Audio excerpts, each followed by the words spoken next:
If you look at the Golden Dome, in front of the Golden Dome, you may be able to see an arch. On the other side of that arch is where the Mizbeach, the altar, was. And someone else was there at that altar over 3,000 years ago, King Solomon. It's written.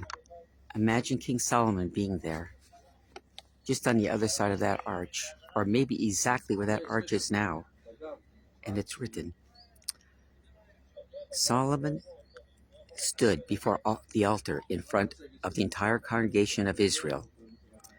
And then he knelt on his knees in front of the entire congregation of Israel and spread out his hands toward heaven. Fire came down and consumed the offering, and the glory of God filled the house of God. Right where you're looking now is where Solomon was, in front of the altar, on his knees with his hands spread out to heaven.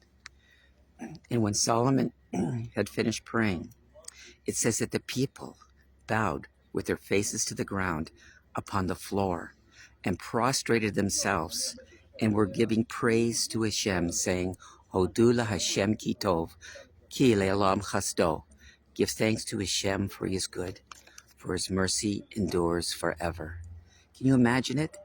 You were looking at the place where King Solomon was on his knees with his hands raised to God in front of the temple, which was located where that Golden Dome is, where it will be relocated, before the congregation of Israel. So where were the people of Israel?